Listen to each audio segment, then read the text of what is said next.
In this episode of Storm Stories, we travel back in time to May 11th, 1970, Lubbock, Texas, to witness one of the most powerful and destructive tornadoes in Texas and U.S. history. The skies during the afternoon were clear and dry on May 11th, 1970, giving a false sense of calm that would be shattered later that night by a powerful F5 multi-vortex tornado. One of the ingredients that led to this disaster was a dry line that moved in from the west. When this dry air collided with the rich moisture plume from the Gulf of Mexico after 6:30 p.m., it lit the fuse on an atmospheric explosion that went off after 9 p.m. later that night.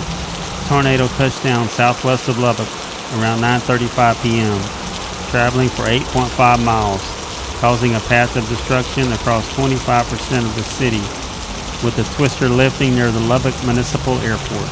There were 26 fatalities, with numerous injuries, ranging from 500 up to 2,000 casualties, with 1,500 treated for injuries and 95 being hospitalized. Many of the injuries were caused by broken glass in the downtown area. Downtown Lubbock was heavily impacted by the tornado, with skyscrapers and buildings bearing the brunt of the violent winds. 80% of the plate glass windows were shattered in the downtown district. The tornado's outer circulation struck the Great Plains Life building, distorting the frame counterclockwise and disabling 3 of the building's 4 elevators. The twisting of the building caused severe cracks in the stairwell. Bricks were also stripped from the building and windows were blown out. There were around 30 people in the building when the tornado hit. They took shelter in the lobby. As the tornado passed near the 15-story First National Bank and Pioneer Natural Gas building, they were largely leveled. One Greyhound bus was hurled onto a downtown building by the tornado. The steel frames of 2 buildings at the Newsom Living Center were contorted by the tornado.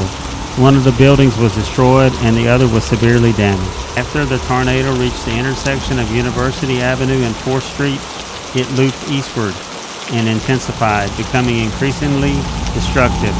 Student housing in the Overton area of Lubbock was particularly hard hit by the severe damage, requiring the demolition of the building. The University Arms Apartments on 5th Street and University Avenue received moderate damage. The Arnett Benson subdivision received significant damage. Roofs were damaged and tree limbs were torn near the Clovis Highway. After clearing the downtown area, the tornado tracked northeast along U.S. Highway 87. Significant residential damage was located just north of 4th Street. The tornado inflicted considerable damage to the homes near the Lincoln Country Club. The tornado then tracked across the Lubbock Municipal Airport, damaging hangars and buildings. Airplanes were strewn across the tarmac by the powerful winds. Roughly 100 planes were destroyed by the tornado, both inside and outside the hangars. Another small military aircraft being irreparably damaged. Now let's listen to some interviews with survivors of the tornado. Here's an interview with Ronald Hill. I was stationed in Lubbock with the DPS in September of 1968. We lived a mile east and north of Acuff. I worked an early shift that morning and was home in the middle of the afternoon when I heard the sounds of hail hitting the ground.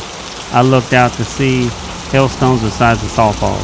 I had picked up a new state car in Austin a week earlier, and since I didn't want to drive a hail-damaged car for 2 or 3 years, I drove it to the co-op gym at Acuff and parked it under the suction shed. Then I noticed how dark the clouds were gathering to the southwest. About 8 p.m., I went home and put on a uniform because it looked things were about to get rough. I was on Farm Road 789, about a mile north of where we lived, and I watched the lights of eastern and northeastern Lubbock just disappear. Another patrolman, Joey Sherman, was on Farm Road 400 to my west when Lubbock DPS went off the air in mid-broadcast. Joey asked, "What happened to Lubbock?" And all I could answer was, "They must have lost power." Lubbock came back on with orders from Major Charlie Bell for all units to report to Lubbock, saying it had been hit by the tornado. My first assignment was to turn all traffic south and west of the intersection at University and 19th. A Civil Air Patrol pulled up and asked if I needed help. I said yes. Then a carload of teenage boys also asked if we needed help. and we asked them if they could direct traffic. They said yes if we could teach them. They saved our necks that night. After seeing all the destruction that night and the following days, it made me realize that everything we work hard for can be wiped out in a matter of seconds. Another survivor story was that of Linda Schaefer. I was a senior at Texas Tech University. I landed at the Lubbock Airport about 5 p.m. the afternoon of May 11th. As we were flying in, I could see the huge thundercloud with a strange yellow hue towering above the plane. As I stepped on the stairs, I was blown into the rail. The wind was blowing so hard. I found myself stranded at the airport because I could not get my ride on the phone. I ended up calling a friend who picked me up after she got off work. As we were on the highway going toward the Tech campus, it started hailing. We pulled off the road and found shelter under the country club awning. After about 30 minutes, we continued on Mesa Drive to the intersection of Highway 289 and 87 to Avenue Q, then west on 4th Street at about 4th and Avenue T. It started raining so hard it was hard to see. We followed the taillights of a car and turned off 4th onto Avenue U. We parked on the east side of a dumpster in the parking lot of an Ozarka bottled water business and warehouse. The rain stopped, but the wind was blowing so hard I could not open the passenger side door. We sat in the car for about 10 minutes when I had the urgency to get out of the car. I talked my friend into getting out of the car and we started running.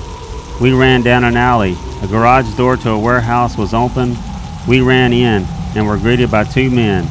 They led us to an office where one of the men's wife and two preschool children were.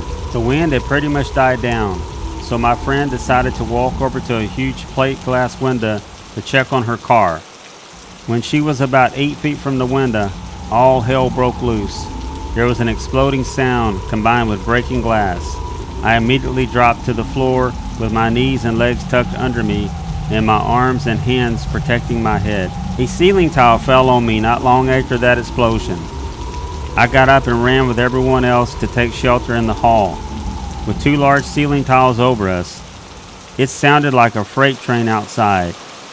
When it was clear the tornado was over, we emerged from the shelter. The car windows were blown out. The dumpster we parked by was in the middle of the intersection of 4th and Avenue U. The gas station the warehouse was behind wasn't there. The outside walls of the office that created the hall we were in were destroyed, and the roof was gone. Electric lines were down, and many houses were severely damaged. My friend and I felt lucky to be alive. The Lubbock Tornado advanced weather science, including the development of the Fujita scale by Dr. Ted Fujita. It is used to rate tornadoes on their power and destruction. The storm also encouraged a deeper focus on Doppler radar technology, which detects wind patterns inside storms. By detecting wind patterns inside storms, forecasters issue tornado warnings, giving residents time to prepare for tornadic storms. After Lubbock, meteorologists started doing more detailed damage surveys. This helped with a better understanding of tornado structure and intensity. This concludes our episode on the Lubbock Tornado. If you like weather-related content, please like, comment, and subscribe.